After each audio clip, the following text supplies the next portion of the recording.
नमस्कार. केलार शेतकरी शान परिवारामध्ये आपल्या सर्वांचं स्वागत आहे. जर चॅनल सबस्क्राईब केला नसेल, लाईक केला नसेल, शेअर केला नसेल, आजच करा आणि आत्ताच करा. ही सांगायची वेळ काय येते, कारण या कलियुगामध्ये अशा अनेक गोष्टी आलेल्या आहेत, येणार आहेत.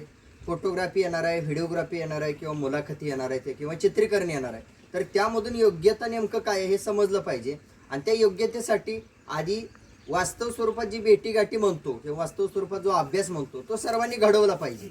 आणि तो घडवल्यानंतरच वास्तव स्वरूप आपल्याला समजणार आहे. तर एक महत्त्वाचा मुद्द्याचं मी बोलतोय जास्त न बोलता, कारण प्रत्येक वेळेला जास्त जरी बोललं तरी ते काही लोकांना समजतं, काही लोकांना समजत नाही. पण सांगायच्या परिणामी सांगतोय. तर आज वाळेखिंडी तालुका जिल्हा सांगली या ठिकाणी आपण आलोय. आणि या ठिकाणी खिलार शेतकरी शान परिवाराला आमंत्रित केलं होतं. तर त्या कुटुंबाची ओळख, त्यांनी काय केलं, कशासाठी केलं, किंवा आज मी तांडोर तालुका मंगळा जिल्हा सोलापूर येथून वाळेखिंडी या गावात आलोय. तर त्यांनी कशासाठी बोलवलं, कारण काय, तर ते विचारतोय. ते कारण म्हणा, ते उत्तर म्हणा, खूप महत्वाचं आहे प्रत्येकाच्या दृष्टिकोनातून. त्यांनी काय विचार केला इथं बोलवण्याचा, किंवा ही गोष्ट घडवण्याचा, किंवा एकत्र येण्याचा.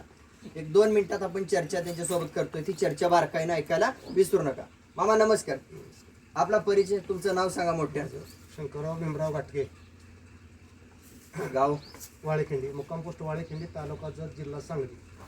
तर शंकर मामा वाळेखिंडीचे आहेत आणि त्यांनी आज आपल्याला बोलवलं या ठिकाणी. मामा का बोलवलं तुम्ही या ठिकाणी आज? शेतकरी म्हणजे खिलार जनावरांच्या पैदासासाठी, नवीन पैदास करण्यासाठी, बरं, त्यासाठी तुमचा बैल बोलवला. बैल बोलवला. पण मामा, हा बैल बोलवायच्या आधी काय काय प्रयत्न केला, किंवा काय विचार केला होता तुम्ही, बाबा हाच का बैल बोलवायचा?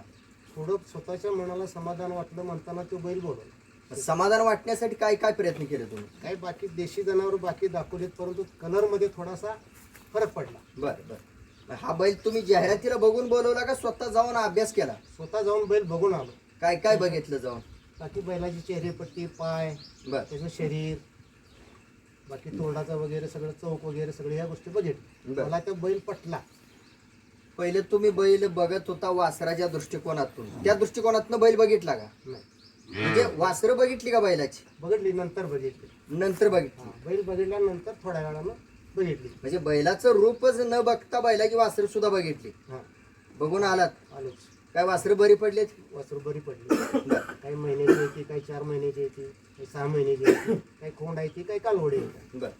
त्यांना कलर म्हणा, रंग झोक म्हणा, शरीर रचना बऱ्यापैकी आली का? कलर फक्त त्यांचा पांढरा झालेला, कलर या बैलावर गेलेला नाहीत. वासरू सगळ्यांच वासराचा का काय वासरांचा? काही वासरू काय वासराचा? ज्यांना कलर आलाय त्यांची शरीर रचना ती योग्य आहे का? बरोबर आहे. म्हणजे पूर्वीपासून म्हणाय की बाबा बैल चांगला असला किंवा गाय चांगली असली म्हणजे सगळीच वासरं सगळ्याच बैलाची सगळी सारखी पडतील असं नाही, बरोबर आहे? हो. पण त्या मानानं कमीत कमी गायला बैल भरवताना काय म्हणजे विचार करायचा, काय विचार करावा लागतो? त्याची चेहरेपट्टी, चौक अधिक पाय, बर. हे शरीराचा बांधा कसा आहे अशा स्वरूपानं बघायचं. या बैलाची कल्पना कोणी दिली होती मामा तुम्हाला? म्हणजे माहिती तुम्हाला कशी पोचली? तुमच्याकडून मिळाली मला. माझ्याकडून. हा. पण आता तुम्ही वयस्कर आहे, बरोबर आहे? हो. तुम्ही काही चॅनलला नसता किंवा युट्यूबला नसताय, तरी पण तुमच्या घरातला गावातला कोणतरी माणूस असू शकतो ना की माझा माहितीचा बैल आहे आणि तो बैल भरवायचा म्हणून. नाही, आम्ही तुमची मुलाखत घेतल्यानंतर, तुम्ही येऊन बघून गेल्यानंतर, हा, आम्ही ते तुम्ही जा म्हणल्यानंतर आम्ही जाऊन बघून आलो प्रत्यक्षात. म्हणजे मी मुलाखत घेतली किंवा माझी तुमची भेट झाली तुमच्या लक्षात आहे. हो. मग त्यानंतर तुम्हाला म्हणजे कधी शंका आली नाही का बाबा या माणसालाच का विचारायचं आपण? त्यातला माणूस आहे म्हणताना त्यांना विचार. म्हणजे तुम्हाला खात्री तर झाली का की बाबा त्या कामातला माणूस आहे माणूस म्हणून? आहे. ठीक आहे. म्हणजे तुम्ही आता बैल घरी बोलवलाय, हो, बरोबर आहे? हो. मग घरी मामा ही बैल बोलवणं किंवा गाय त्या बैलाच्या घरी घेऊन जाणं, ह्या दोन्हीपैकी कुठलं योग्य वाटते का? योग्य म्हणजे 4 लोकांना इथं घरी आल्यानंतर थोडाफार फरक पडतो. बैल कुठल्या गावचा आहे ही चर्चा केली जाते, चर्चा होती. आता गाय इथून त्यांच्या निजामपूरला गेल्यानंतर फक्त वैयक्तिक टेम्पो आणि गाय हेच जातं फक्त, आणि इथं आल्यानंतर थोडंसं माहिती मिळते, म्हणजे 4 चौघाला माहिती होती. माहिती पडते. बरं. तुम्ही जे जाणकार बोलवलेत काय आहे, त्यांना कल्पना कधी दिली होती तुम्ही बैल येणार आहे वगैरे म्हणून? आता तुम्ही आल्यानंतरच बैलाची कल्पना दिली. बरं बरं. हा. मग तुम्ही सांगू शकाल की बाबा त्यातला पारखी म्हणा किंवा त्यातला अभ्यासू म्हणा किंवा त्यातला बऱ्यापैकी कळते एखादा व्यक्ती यातला कोण आहे? आता त्यातलं शैक्षणिक पात्रातलं त्यांना हे आहे, पण जनावरातलं तेवढंच अजून काही म्हणजे ज्ञान नाही. मग त्यातलं तुम्ही आता तुमच्या मदतीनं, अभ्यासाच्या मदतीनं म्हणा हे त्यांना सांगताय तुम्ही. हो. बरं मामा, पहिल्यापेक्षा आता काय फरक पडला काय खिलार संगोपनामध्ये गावात, किंवा वाढ झाली आहे का? वाढ झाली. खिलार सांभाळण्यामध्ये मग शेतकरी असे पुढे आलेत का? काय काय आलेत जे निवळच काय म्हणजे हाय दाखवायचं आहे आपल्या कुवतीनुसार, बरं पैदास न करता कसला तर दाखवणं आणि पैदास करणं एवढंच आहे काही गावामध्ये. बरं बरं काही ना निवड करण्याची काहीची बुद्धिमत्ता आहे, आहेत तसे शेतकरी गावामध्ये. बरं. तर तुमच्या मुलाचं नाव काय? गणेश शंकर घाटके. हेच मुलाची. हां. नमस्कार. आपला परिचय पूर्ण सांगा, म्हणजे आपण काय करता? माझं नाव धनाजी शंकर घाटगे. मी गावातल्या हायस्कूलवरतीच क्लर्क आहे. नोकरी गावात. बरं बरं, पुढे. मग आज या ठिकाणी म्हणजे ही गोष्ट कोणी घडवली नव्हती. बाबा बैल पण बोलवणं किंवा बैलाची माहिती ज्याच्याकडनं मिळवणं, तो माणूस बोलवणं, त्या माणसाच्या समोर जगाच्या समोर बैल भरवणं, तर असं करावंच का वाटलं तुम्हाला? करावंसं का वाटलं? आता ह्या मोठ्या गाईच्या पलीकडे बांधलेल्या आहेत, जवळजवळ 7-8 येतं झालं आता याच्यासही. तर प्रत्येक वेळी कसं स्वतःच्या डोक्यानंच बरोबर आहे. बरं बरं, त्याचा रिझल्टही तसा मिळत नव्हता. आणि कसं बाबा जरा पुढे एकच बैल बघायला हां आणि फक्त बैलच बघायला, त्याची वासरं पडलेली वगैरे बघायला लागते वगैरे, ती काय आधी माझ्या पण नव्हतं डोक्यात आलं, वडिलांच्या पण डोक्यात आलं नव्हतं. ज्यावेळी आपली चर्चा झाली त्यावेळी तुम्ही म्हणला की बाबा जाऊन अगोदर बैल बघा आणि हा एकच नाही दुसरे पण बैल बघा. तर ते काय आपल्या वेळेमुळे ते काही शक्य झालं नाही. एवढा जवळ होता म्हणून सांगितलं तेवढा बघितला, एक 5-6 वासरं बघितली त्याची. कारण कसं होतं, फक्त करायचं म्हणून करून चालत नाही, त्याला पण तेवढाच खर्च आहे, वेळ तेवढा खर्च होतोय, पैसा खर्च होतोय आणि जातीवर सांभाळायचं म्हटलं तरी त्याला तेवढाच खर्च आहे. फक्त त्या दिशेनं पाऊल टाकणं गरजेचं आहे. कुठं तरी एक बाबा दिशा पकडली पाहिजे म्हणून ही लाईन. धनाभाऊ, हा अभ्यास कोणी सांगितला किंवा ही कल्पना कोणी दिली या गोष्टीची? अशी कल्पना आता ह्या अभ्यासातनं घडत गेलं. जवळजवळ आता 2013 पासून लई दारात. फक्त कसं प्रत्येकाला वाटते माझ्या दारात एक जातीवंत भले कारवड असो कोंड असो एखाद तर पैदास अभावी की बाबा जेणेकरून 4 लोक बघायला यावे.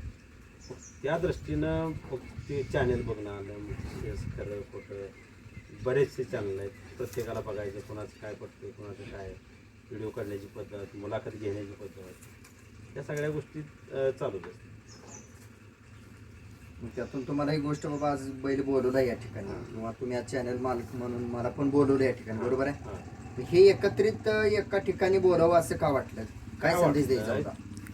ह्याच्या पाठीमागचा एकच संदेश. एक तर मी अगोदर तुमच्याकडं जाऊन आलो, तुमची सगळी जनावर बघून आलो, तुमच्यासोबत आषाढी वारीला पण मी तुमच्यासोबत फिरलो होतो. आणि आता तुम्ही यायच्या अगोदर मी आणि माझा जोडदार 3 ते 4 तास जवळजवळ ते आषाढी यात्रा पंढरपूरची सगळी फिरलो होतो. पण आमच्या नजरेत जे काय आम्ही बघून गेलो होतो तर त्यात विशेष आम्हाला जे जाणवलं नाही ते तुम्ही आल्यावर सांगितलं बाबा की हा बैल ह्या खाणीचा आहे आणि ही बैल आपल्यात थांबायला पाहिजे, ही बैल कर्नाटकात गेला हे. आणि मग तुम्ही सांगितल्यानंतर मग ते काय काय अवयव बाकी सगळ्या त्या गोष्टी नजरेत बसतात. हां, त्यामुळं अभ्यास ही महत्त्वाचाच आहे. अभ्यासाशिवाय काय मोकळं चालून फायदा नाही. म्हणजे बारकाईनं अभ्यास केला या चॅनल मधून तुम्ही, हां, आणि त्यानंतर तुम्ही गोष्ट घडवायची ठरवली. ठरवलं. बरं. आणि म्हणून त्यासाठी मग तुम्हालाही बैल मालकालाही तेवढं रिक्वेस्ट केली, म्हणलं तुम्ही या रावसाहेबांनाही बोलवतो, कारण ह्याचा कुठेतरी पुरावा पण पाहिजे. आजकाल काय झाले, महत्वाचं भरवायचं एकाकडनं झालं वासरू की नाव दुसऱ्याचं, आणि 4 रुपयासाठी काही करून मग ते नाही गायी मायायची होती. त्या गोष्टीची छडछड बी झाली नाही, ते पण ते तितकंच महत्वाचं. बरं धनाभाऊ, तुम्ही मगाशी सांगितलं की मी गेलो, अभ्यास केला, सर्वे केला, वासरं बघितली, बैल बघितले, बरोबर आहे? हां. तर तुम्हाला हे कष्ट करण्यापेक्षा डायरेक्ट जाहिरातीवरून तुम्हाला बैल निवडता आला असता? 100% निवडता आला असता. एखाद्या व्हिडिओवरून निवडून आपल्या घरी बोलवता आला होय, असता? होय, अगदी येते, काय अडचण नाही, येते. पण त्याचा रिझल्ट म्हणावा असा नाही. रिझल्ट म्हणण्यापेक्षा आपल्याला परत समोरच्याला सांगता आला पाहिजे छातीतून की बाबा हा त्या खाण्याचा, हा इथंपर्यंत. बरं, त्याला कुठंतरी एक बेसिक सपोर्ट पण पाहिजे असतो. आणि असं तोंडी नाही, त्याला काहीतरी लेखी किंवा व्हिडिओद्वारे चित्रण केलेलं आहे, त्याचा काहीतरी पुरावा पाहिजे. नुसतंच बाबा हा ती माझी बैल ह्या बैलाची असं म्हणून नुसतं चालणार नाही, त्याला काहीतरी प्रूफच दाखवायला पाहिजे. आता ह्या गाईच्या पोटी आज ज्या गाई भरवली ह्याच्या पोटी जी काय वासरू होईल त्याला एक खात्रीशीर पुरावा द्यावा, बाबा ही गाई माझ्या दारातली आहे, हा येजा त्या वासराचा वडील हा बाबा, त्याला पुरावा पाहिजे. त्यासाठी करायचं. खेडाळ शेतकऱ्यांच्या परिवाराला बोलवायचे एकच कारण की समोरासमोर करायचं होतं, समोर समोर किंवा एक नोंद करायची हां, नोंद करायची. बरं, जो बैल बोलवला तुम्ही तो कोणत्या वंशातला आहे किंवा कोणाच्या गायचा कोणत्या बैलाचा काय माहिती आहे का ते तुम्हाला? पण बघितले की ते तुमचे व्हिडिओ बघितले ते तुमच्याकडे जी आता वाघीण गाय आहे त्या गायच्या पोटचं आहे बरं. आणि ते त्याचे पण म्हणजे दुसऱ्या चौशातले पण ते फोटो बघितले आणि तुम्ही सांगितलं तर जाऊन बघितले. आणि त्याच्या वडिलाची माहिती लागली आहे का, घेतली का तुम्ही? हा नाही बैल कुठल्या बैलाचा? नाही घेतलं. ठीक आहे, हा बैल महत्वाचं सांगतो सर्वांना की परत एकदा हा मूळ स्वरूपाचा सिद्धापूर खाणीचा तांडोरचा राजा, ही जी गोष्ट मी ठासून मांडतोय मी जगापुढं, तर त्या बैलाच्या पोटचा हा बैल आहे. हा भारत मामा यांच्या वाघीण गाईचा मुलगा आहे. म्हणजे डायरेक्ट तुम्हाला हे सिद्धापूर खाणीतून एक 4थ्या पिढीचे रक्त तुम्हाला मिळते डायरेक्ट. हे महत्वाचं आहे. आणि हे माहिती असावं तुम्हाला की काही लोक नुसतं मोकळ्यात हा खाणीचा बैल आहे म्हणून बोलवून वेगळं, अभ्यास करून बोलवून वेगळं. मग तुम्ही इतर अभ्यास केला मात्र वंशाचा अभ्यास तुमचा राहिला तर तो अभ्यास या व्हिडिओच्या माध्यमातून तुमच्या कानापर्यंत येतोय. उद्या तुमच्या नशिबानं साथ दिली, कारण वासरू होण्यासाठी सुद्धा नशिबाची खूप मोठी साथ लागते. 50% ही आपली निवड असते, 50% आपला अभ्यास असतो. अभ्यास आणि निवड ही 50%चा भाग झाला आणि 50%चा भाग हा नशिबाचा झाला. जर नशिबानं जर साथ दिली तर त्यावेळेला तुम्ही छाती ठोकून एक वंशातून तुम्ही काम करताय किंवा वंशातून संगोपन करताय ते तुम्हाला सांगायला मी आज ह्या व्हिडिओच्या माध्यमातून तुम्हाला सांगून देतोय की आज कालवड होऊ द्या नाहीतर खोड होऊ द्या, तर त्यातून सुद्धा तुमचा एक वेगळ्या प्रकारचा अभ्यास होणार आहे. ठीक आहे, जरा तुम्ही इथपर्यंत बोलवलं आणि आज जागेवरती बैल बोलवला. जो काय तुम्ही खर्च करून म्हणा, काय कष्ट करून म्हणा, कष्ट केलं बैल चॉईस करायच्या आधी ज्या पद्धतीनं तुम्हाला सांगितलं किंवा ज्या पद्धतीनं तुम्ही अनुभवलं, त्याला मान सन्मान दिला आणि त्या पद्धतीने तुम्ही त्या गोष्टी घडवल्या. आणि त्यासाठी तुम्हाला भविष्यातल्या खिलार संगोपनासाठी खिलार शेतकरी शान परिवारकडून शुभेच्छा. आणि असाच तुम्ही अभ्यास करत खिलार संगोपन वाढवावं आणि प्रॉपर वेळ देता येत असेल, प्रॉपर खर्च करता येत असेल, प्रॉपर अभ्यास करता येत असेल आणि प्रॉपर बारकाईने विचार करता येत असेल तरच खिलार संगोपन करा. ह्या व्हिडिओच्या माध्यमातून परत एकदा मी सर्वांना सांगतो, कारण खिलार संगोपन वाटतं तेवढं सोपं नाही. चांगलं झालं तर उड्या मारणार आहेत लोक आणि नाही चांगलं झालं, नशिबानं जर साथ नाही दिली तर फेल होणार आहे, कारण नाराजी होणार आहे. ही त्रिकालाबाजी सत्य.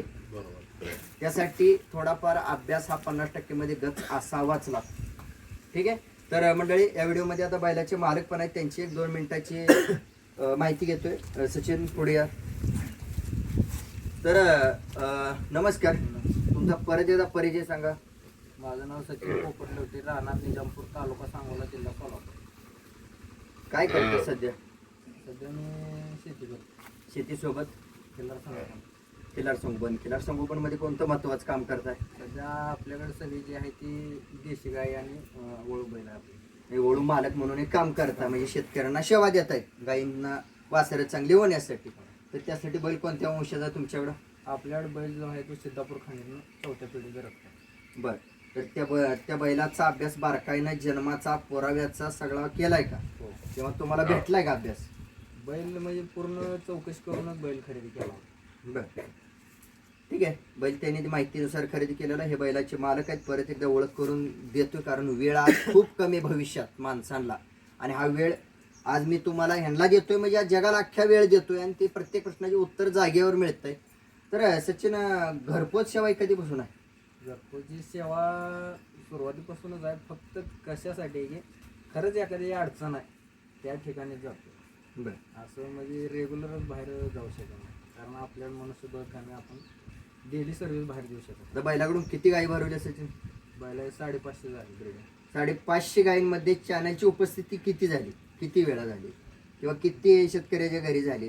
काय असेल ते रोगबाई ठोक सांगायचं उत्तर ओरिजिनल. तसं म्हटलं तर सुरुवातीला स्टार्टिंगला ज्यावेळेस चालू केलं त्यावेळेस प्रत्येक गायच्या म्हणजे ब्रीडिंगसाठी म्हणजे खिल्लार शेतकरी शहाणा चॅनल तिथं हजर होता. बरं, हां, मग परत जसं बैलाचं वय वाढेल तसं परत कामानिमित्त त्यामुळे ते राहिलेलं ते आहे. पण नोंद ही प्रत्येक गायची चॅनलला आहे. चॅनल आहे. बरं, आणि त्यानंतर नोंद ही वाईट आहे का, व्यवस्थित केली आहे का हो. सगळी? जेवढ्या गायी भरवल्या त्यांच्या गायीचं नाव, पत्ता सगळं आपल्याकडे रेकॉर्ड म्हणजे वहीला नोंद. हे सगळ्यांच्या समोर सांगतोय, सगळ्यांच्या समोर एक सल्ला मार्गदर्शन म्हणून, की जसं अभ्यास करून आपला बैल बोलवतात शेतकरी, हां, तसं प्रत्येक वेताचा म्हणजे प्रत्येक वासराचा, प्रत्येक गायीचा, प्रत्येक शेतकऱ्याच्या ह्या गोष्टीची नोंद बारकाईने ठेवायची. कारण कधी मी चेकिंगला येईल आणि कधी एकदा नावं पुकारेल किंवा कोणाच्या गाईला कधी झाले त्या तारखेचा सगळा ताळमेळ जुळला पाहिजे आणि ही गोष्ट तुझ्या आयुष्यात पहिल्यांदा घडणार आहे. कारण मी सगळ्यांना आमंत्रण दिलंय किंवा सगळ्यांना एक परवानगी दिली, सगळ्यांना संधी दिली, पण ती संधी कुणीही घेतलेली नाही. आपल्याकडे पुरावा सगळा. ती संधी तुझ्या आयुष्यात मी देतोय, सगळ्यांच्या समोर सांगतोय आणि तो दिवस कधी येईल सांगता येत नाही, पण लवकरात लवकर येईल. बैलाचं प्रत्येक वासरू ना वासरू जेवढे जिवंत आहे तेवढं, आणि जे विकलेलं असेल त्याचीही माहिती मिळवून ठेव आणि त्या तारखा सुद्धा मला वेळेवरती दे. ठीक आहे. इथंपर्यंत त्या शेतकऱ्याला मान दिलात आणि इथंपर्यंत तू पोहोचला त्याबद्दल तुझं सुद्धा मी आभार मानतो. कारण आज प्रत्येकाच्या घरात अडचणी असतात, त्या अडचणीवरती मात काढून तो बैल घेऊन आज वाळीखिंडी या गावात आलेला आहे आणि त्यांनी त्या शेतकऱ्याला त्या गाईला सेवा दिलेली आहे. त्याबद्दल परत एकदा या गावकऱ्याच्या वतीनं, या गाय मालकाच्या वतीनं, या खिलार शेतकरी शान परिवारच्या वतीनं त्याचं आभार मानतो. वळ मालकाचं. सचिन धन्यवाद, वेळ दिला, इथंपर्यंत पोहोचलात, सेवा दिली त्याबद्दल मनापासून आभारी. तर मोबाईल नंबर एकदा परत एकदा सांग, पत्ता सांग आणि नाव सांग की ज्यांना खरंच गरज आहे तर त्यांनी या वाळीखिंडीतल्या शेतकऱ्यांनी जसा अभ्यास स्वतः केला, त्यांना अभ्यास पटला किंवा वास्तवता पटली, तशी प्रत्येकानं वास्तवता पटवून घेण्यासाठी घर वास्तव सोडावं लागतं, अभ्यास करावा लागतो आणि त्यानंतर अशा गोष्टी घडवाव्या लागतात. हे कोणाचं एक काम नाही, दम असणाऱ्याचं काम आहे, धाडस असणाऱ्याचं काम आहे, अभ्यास असणाऱ्याचं काम आहे आणि नीतिमत्ता निर्मळ असणाऱ्याचं काम आहे खिलारमध्ये संगोपन करत असताना. सांग तुझा पत्ता नंबर. नमस्कार, माझं नाव सचिन पोपट लवटे, राहणार निजामपूर, तालुका सांगोला, जिल्हा सोलापूर. माझा मोबाईल नंबर आहे 960 43 78 960. ठीक आहे. धन्यवाद. व्हिडिओच्या शेवटला तुम्हाला बैल दाखवतो आणि या मामाला बैल कसा कोणत्या अवयवात पटला ते अवयव 1 मिनिटात वर्णन करून त्यांच्याकडून घेतो मी. मामा या बैलासमोर या.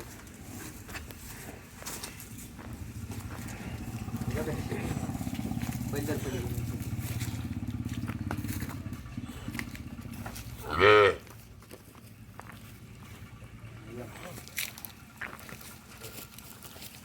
तुम्ही समोर जाऊन बैल बघितला, व्हिडिओ मध्ये बैल बघितला, बरोबर आहे. आता मला वर्णन सांगा थोडं, तुम्हाला जेवढं सांगता येईल तेवढं या बैलाचं. समोर बैलाची गळचेपटी साधारण आहे. बैलाचे साधारण आहे. चौक जे आहे ते अगदी पाठीमागून पुढेपर्यंत आहे. पाचशे अगदी सरळ आहे. जसं त्या बैलाला शोभल असं उशिंड आहे. आणि ज्याची म्हणजे काय छाती वगैरे आहे ते अगदी मापशीर आहे. बैल बेढवलं नाही, धाबाडेळा बैल नाही, एक स्वरूपामध्ये बैल आहे. बैलाचा कलर, हा कलर आपल्याला पटलेला आहे. पोशाख आहे, कातन कातन बारीक आहे, पातळ आहे. हो. बरं. बैलाचं मुंगस त्या मापानं अगदी म्हणजे तोंड पाहिजे तसं आपल्याला तोंड आहे. डोळ्याच्या खालची नळीचा आकार, सरळ आहे. डोळ्याच्या पापण्या सुद्धा काळे आहेत. डोळ्याच्या भोवया वरच्या चोपून आहेत का? परत कपाळाची जागा म्हणा किंवा नाकाची शिर, नाकाची शिर बरोबर आहे. कपाळाच्या शिरा आणि शिंगाची उगवण बुडक्यातून ही कशी वाटते? मान खाली कर सचिन. हा, मान खाली कर. परत एकदा कॅमेऱ्याच्या समोर आपण वास्तवता मांडतोय. कपाळाच्या शिरा आणि बैलाच्या बुडक्यातली शिंगाची उगवण सरळ झाले म्हणजे अंतर आहे का? त्यानंतर बुडक्यातून शेंड्याकडे शिंगाची गोलाई आहे का? गोलाई गेली. गोलाई म्हणजे आकार शिंगाचा गोल आहे का? गोल आकार जे रिंग म्हणतो शिंगाची ती गोल आहे का चपटी आहे? गोल गोल आहे. मग शिंगाचा कलर जो आहे तो योग्य आहे का? गोल. खाली बुडक्याला हे आहे म्हणजे साधारण हे आहे, काळापट पाहिजे होता, हा. तसा नाही. डाव्या बाजूच्या ज्या शिंगाला काळपट रंग कलर जसा आहे हा. तसा नाही. बरं. आणि बाकीच्या गोष्टीला सरळ आहे. सरळ. बाकी विषय आहे ते. म्हणजे बुडक्यात पूर्ण काळा पाहिजे होता असं म्हण नाही तुमचं. बुडक्यात पूर्ण काळा. बरं. नागपुडीचा कलर व्यवस्थित आहे ना? बरं. बैलाच्या लांबीरुंदी उंचीला सगळे अवयव शोभतात का त्याला? हो. शेपूट गोंड्यापासून नागपुडीपर्यंत जे काय अवयव किंवा त्याची जाडी किंवा त्याचा कलर किंवा त्याचा आकार सगळा, वशीलचा आकार म्हणा, पाठीचा कनाटा म्हणा, दाखवण्याची जी क्रिया आहे म्हणजे बैल उभा राहण्याची क्रिया आहे, हा, पुढून ते पाठीमागंपर्यंत अगदी व्यवस्थित आहे. थोडासा पाठीमागं लांब उभा राहिल्यानंतर बैल कमरा धावल्यासारखं वाटतं. हा, पण ज्यावेळी शरीर त्याचं भरलं जाईल हा, त्यावेळी त्याची कंबर वर उचलून भरल्यानंतर भरल्यानंतर बरं. ते हाय असा कनाटा त्याचा कसा हा, आणि त्या घ्यायचा कसा. हम्म. आता त्या चौकात बघायचं झालं तर ते वासरू बघा नागतोडीच, म्हणजे तसं दाखवू येऊ शकत नाही लवकर. हा, हा. म्हणजे आपल्याला पाहिजे असं हातानं. हां येऊ शकत. आता बाकीच्या गोष्टी आहेत तांबळ वगैरे म्हणून अगदी व्यवस्थित पहिल्या लघवीची जागा अंडकोश म्हणा पाठीमागचं चांगलं आहे. लगेच जागा व्यवस्थित आहे. परत अंधकोशाला पाहिजे तसं तांगड्यामध्ये व्यवस्थित. काही मोठा गाडीचा काय प्रश्न येत नाही. कानाचा आकार कानाचा आकार सुद्धा चांगला आहे. म्हणजे सावधपणा ताटपणा सावध आहे बैल, सावध आहे. सावध आहे ना. म्हणजे अर्थात हा शेतकऱ्यांच्या गायीसाठी किंवा एखाद्या जातीवंत गायीसाठी जातीवंत बैल म्हणता येईल का? म्हणता येईल, म्हणावंच लागतं. तुम्ही जाणते म्हणून आहेत म्हणून मी तुम्ही जिवंत आहे तोपर्यंत जातीच्या बैलासाठी मी शब्द पुरावे मांडून ठेवतो. बरोबर आहे. कारण उद्या आम्हाला कुठला जज नसणार आहे. आमच्या पुढे फक्त जाणकार माणूसच जज असणार आहे. तिकडे राहणारच नाही. म्हणून काय चुका काय कमी जास्त आहे हे आताच आम्ही विचारलं तर त्यात आमच्या सुधारणा होती. ठीक आहे मामा, वेळ दिला, तुम्ही बोललात, गडागडा त्याबद्दल तुमचं मनापासून आभार आहे.